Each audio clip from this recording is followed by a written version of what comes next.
Hello everybody and welcome to another video. We're going to be looking today how to deal with an engine fire, this high elevation field. So let's check it out.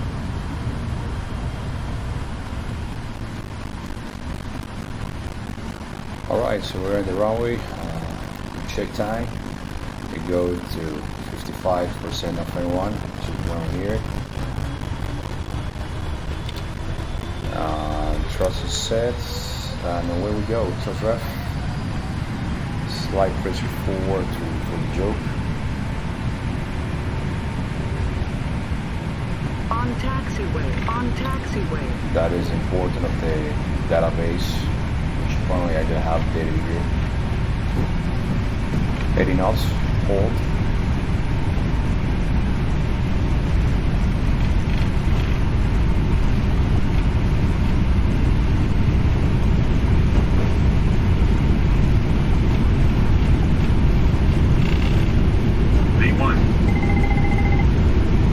Warning, rotate, we continue.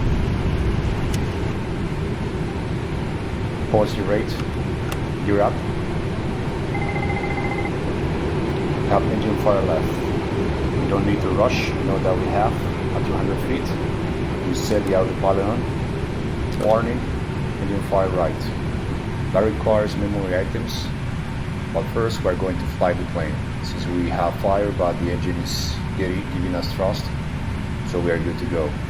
We set heading select. We set an altitude of 6,000 feet. 7,000 is the correct altitude. And we go to the route 2. We activate that route. Execute. We go to legs. And we are flying to North AVOR. So LNAV is available. Set LNAV. Going to get direct to the point.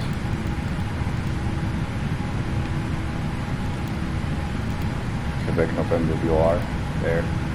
Now the nav is available. So flaps 1 and flaps up. We set the speed intervention of 230 knots. Now we are climbing. Now it's a good time to do the memory items. So auto throttle, on switch right side, off, thrust lever, affected side, idle, fuel control switch, affected side, right, fuel cut off, it is off, fire switch, affected side, pull. I mean continue. If the fire message is still shown, yes, so we rotate to one side and stop. We check 30 seconds. And in the meantime, it's a good time to declare the emergency. Mayday, Mayday, Mayday. Emirates 777. We had engine fire. I'll call you back with intentions.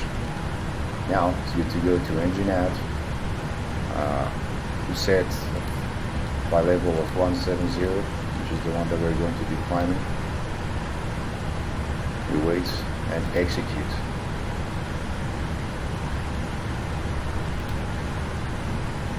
We can have the engine going to continuous.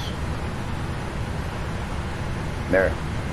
Now the aircraft knows that we have a problem. We're climbing to level 170. So 30 seconds has passed. The engine fire is still shown. So we rotate to the other side for 1 second and hold, and we wait.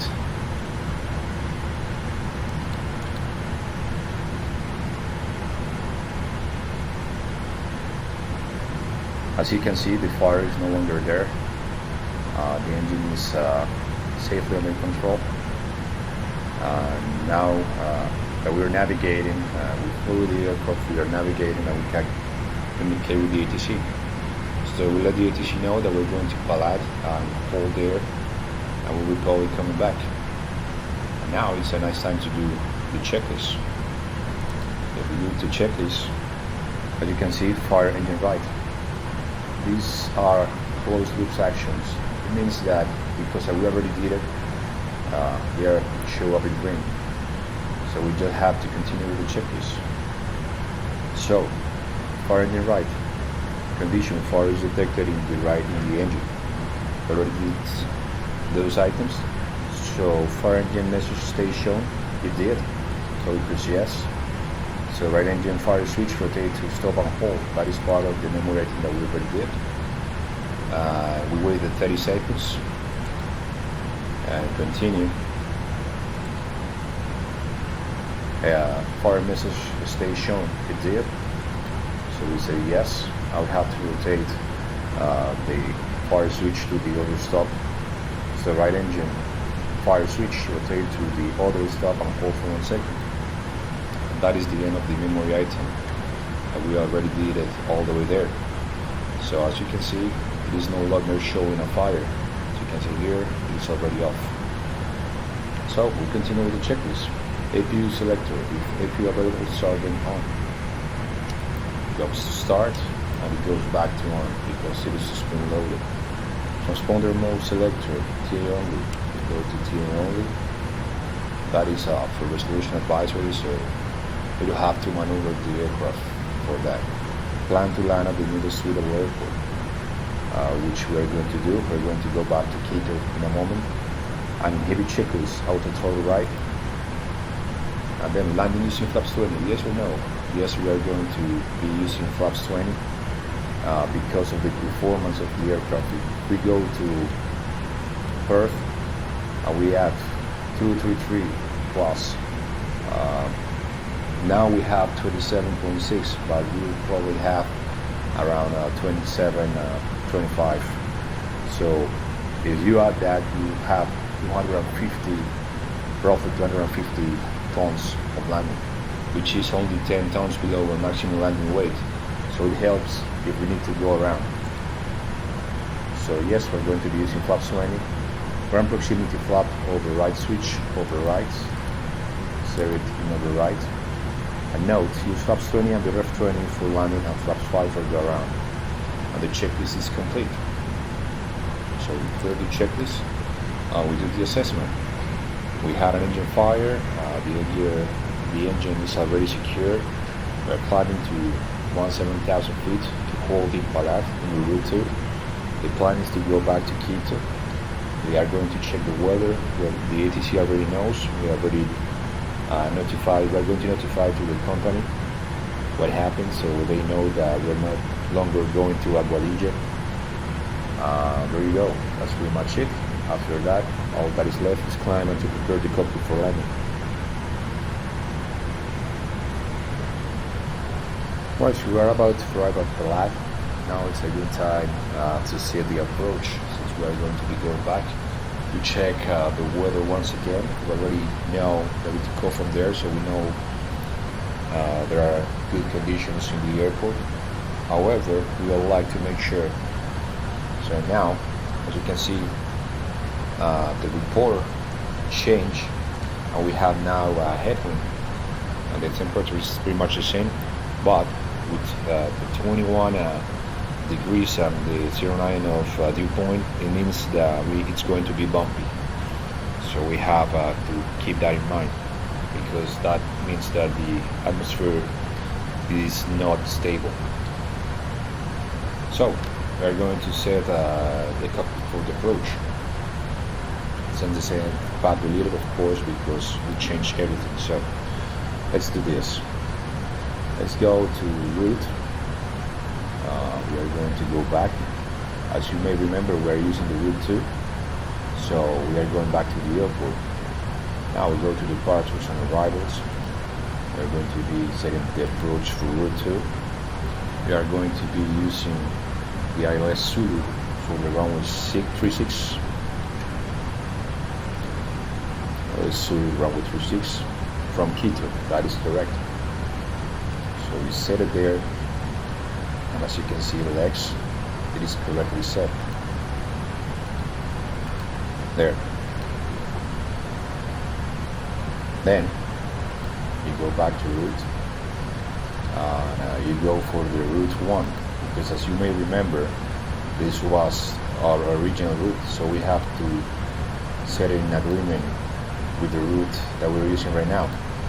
So we can set here another engine failure, but in this case we're going to set the same ILS approach by Quito, just in case we need to change it. But as you may remember, if you have to go around, we cannot do the same go around procedure of the chart. So what we are going to be doing is we're going to be using the Polat 3 Alpha. So if we have to do a go around, we're going to do this procedure instead of the misapproach procedure. That's why it is important to do this. Alright? So then on alternate, we don't need to set anything there because we already have the alternate pages. As I mentioned, if you saw my previous video on how to prepare the cockpit for the flight, you'll know why this is going on. So this is the importance of a good planning. So in VNAV, we are not going to set anything just for now because everything is pretty much set there. In the fix, we can leave it as it is. As I mentioned before, it's important to watch the previous video so you understand why it is already set. So in legs, we go to route 2, which is the one that we're using. We go to plan and check and verify against the chart that I'm going to show you here. There you go. It is nicely done. So then on the radio navigation, we already have it set. The same reason, because we already did the plan and we have everything preset for a quick turn back. And then we go to init, and first we set the minimums. The minimums for this chart are 8,110, which we already preset before for what I mentioned there. So, as we said, the approach for landing is now time for the performance. So in the performance, as we don't have the EFB here, we are going to go ahead and look at currently we have a gross weight of 249.8. We are below our maximum landing weight. That is an advantage. We don't have to dump fuel. But we may consider doing that because we're in a high elevation field. So it's easier to go with the aircraft a little bit lighter. But for the sake of the exercise, we are not going to do the dump fuel. So if we go ahead and look at the progress, we add that, we pretty much have the same value. So we're going to go ahead and set the flaps 20 value, which is the one that we're going to be using. 167 is going to be for VREF. As you can see, it's pretty fast. I think the only aircraft that approaches at this speed is the MB-11. So we have a challenge here.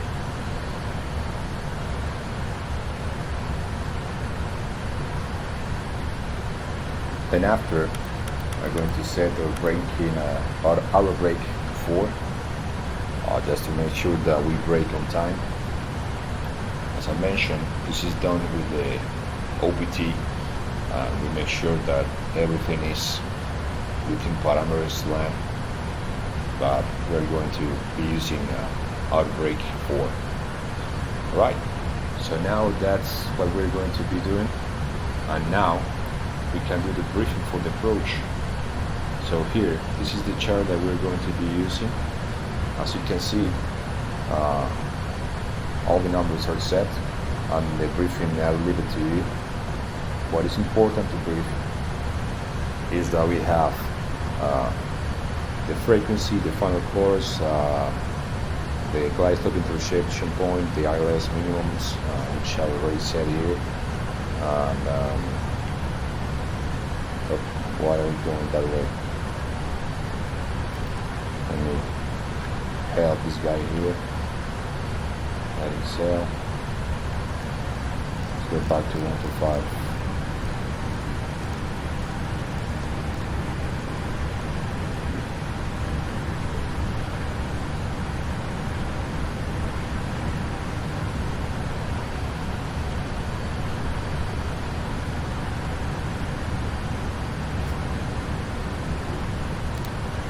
Alright, so after the briefing is complete, cancel the ACAS, we can actually proceed with the approach, with the descent checklist and the approach checklist. So, let's do that. Of course, we have first fuel and balance checklist. As I explained in another video, that is due to the engine taking fuel from its own tank. So that is okay with that. So what we're going to do is check this over the right and preview checklist. What we can do here is just to cross through the tanks, and that's it.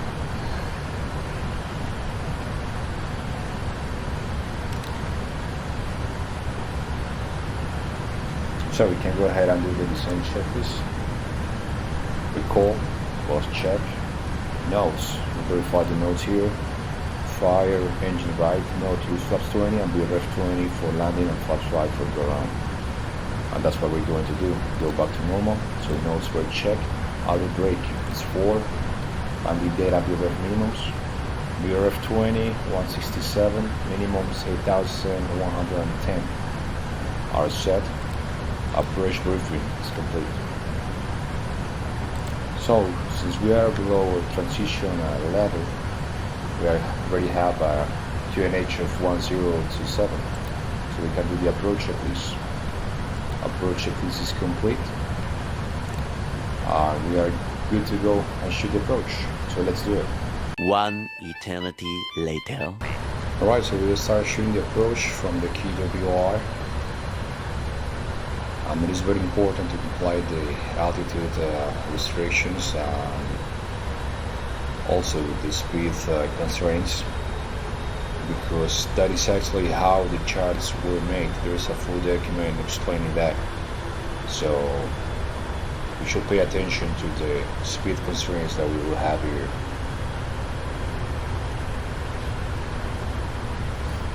Left hold. VNAV path and left speeds. We always have to read the FMA. It is very important just to keep the situational awareness high.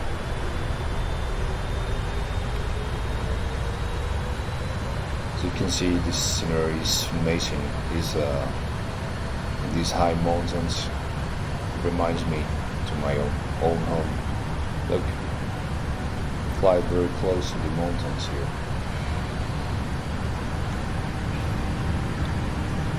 The airport is over there.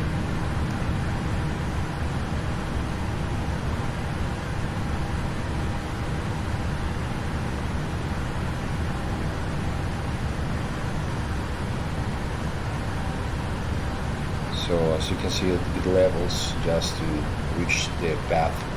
And as soon as it reaches the path, will continue with the descent. So it is important to keep in mind that this arc here, we must do it at 180 knots. So we may start getting some flaps just to reduce their speed.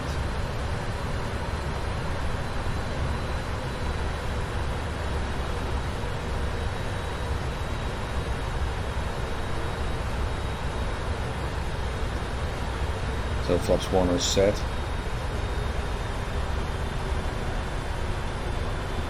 We are below maximum speed for flaps 5.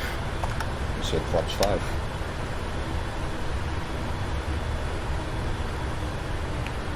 Now we help a little here with the speed brake.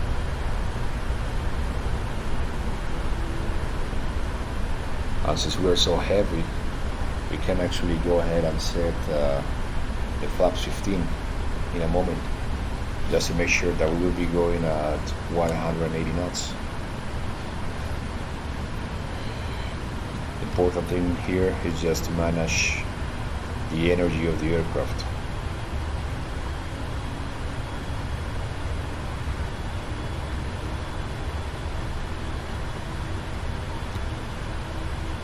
Can go ahead and set flaps 15. And now we can set the speed of 180 knots.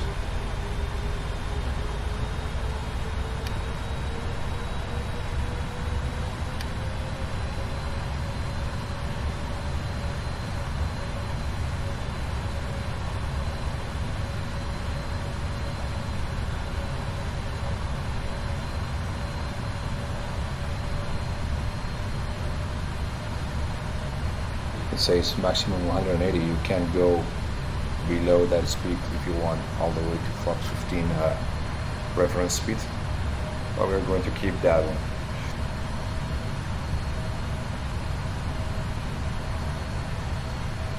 So we comply with 14,200 feet, and we can continue descent to that level, since it is mandatory to cross at this point at the initial approach fix at 1,400 feet. Initial approach fix is the one that you see that says 224 there, this one here. It's starting to get bumpy.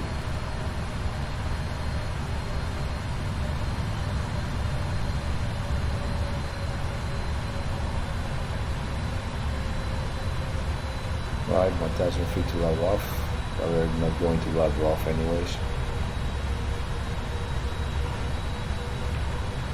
We can actually go ahead and reduce our speed to 175 knots. Right, so we're going to comply with 4,000 feet, 14,200 feet, and then our next altitude is going to be 10,500. There we go to 10,500. There you go. We are going to be intercepting the glide slope at that altitude.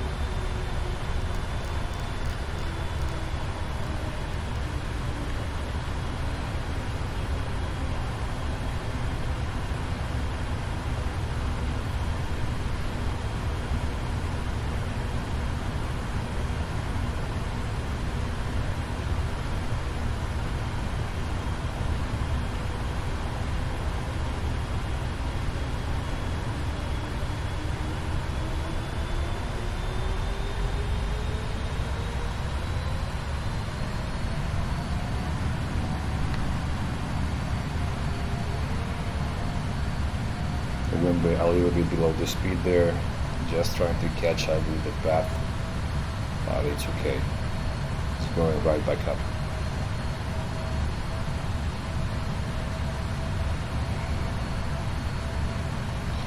Alright, so we verified that we have the pointers, as you can see. It is white here, it's white on the glide slope. We are 15 miles from the runway, so we can arm the approach. Lock and glide slope is armed.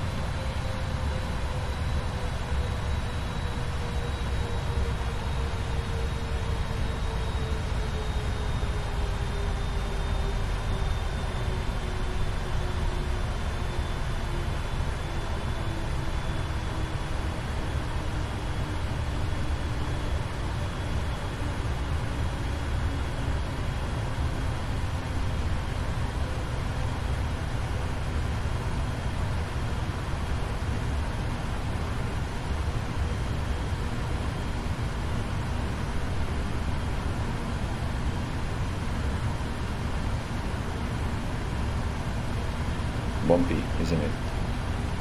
That's what I was telling you about the temperature and the dew point. That means that the atmosphere is very unstable. So as you can see, it is pretty bumpy. It's not that we have that much wind, it's just how unstable the atmosphere is right now.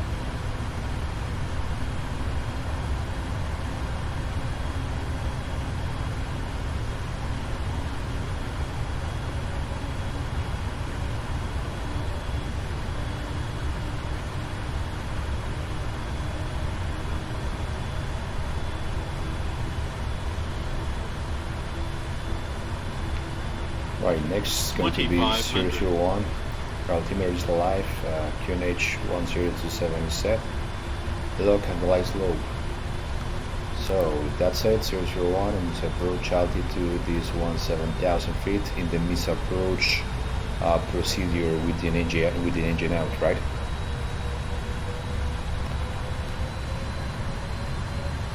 So we're 9 miles out. It's now the time to set the gear down. Speed brake is armed, and flaps 20. We set the V4.5, so that should be 172, which is super high speed. We have flaps 20, everything is set. We can do the landing checklist. Landing checklist complete. Landing checklist complete. And now we're good to land. Look how fast we're going. We have 200 knots of ground speed. So this is going to be, that's why this airport is so challenging, and all this kind of airports are so challenging. Look at the vertical speed that we have. It's 1,200 feet. And 3 go out there. Means that the aircraft is ready to do an auto land. And we're going to land by yourself. Clear to land. Let's have fun. A good rule of thumb that you have here, if you multiply the ground speed by 5, you have roughly the vertical speed required to keep a 3 degrees angle. So that's a good rule of thumb that you have there. So let's fly. Autopilot off. Auto throttle off. Flight director. Let's see how it goes. Correcting localizer there.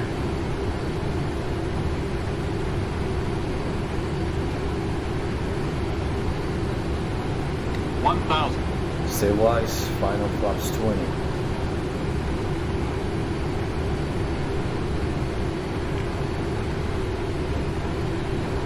Correcting vertical speed. Terrain. Visual, controlling.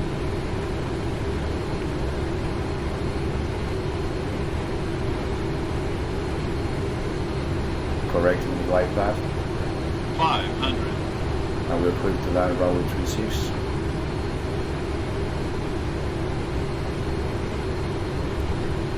Approaching Visual. the sink rate. Correcting. Sink rate minimums. Continue. Sink rate. What's the count that you 100. give? 50, 40, 30, 20, 10.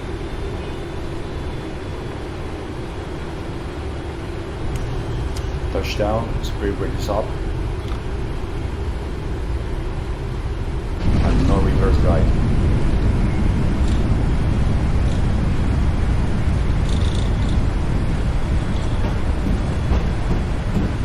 So as you heard, that's why it's so challenging, this kind of approaches, because they're going super fast, so you have to correct 60 knots, reverses back to idle, and final braking.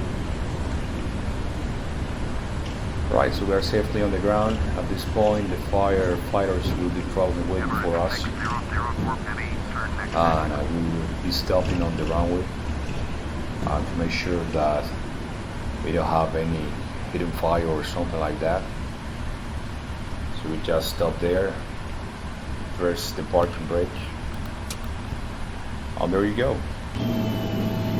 We are safely on the ground. That's how we deal with an engine fire before continuing not to rush. Hopefully you learned something from here. As always, fly, navigate, and then communicate. If you start backwards, you'll probably will be communicating from smoke signals from the ground, and we don't want that to happen, right? So I hope you enjoyed. If you like what you saw, consider subscribing. Let me know in the comment section below what you would like to see next. Thank you very much for watching. Stay tuned.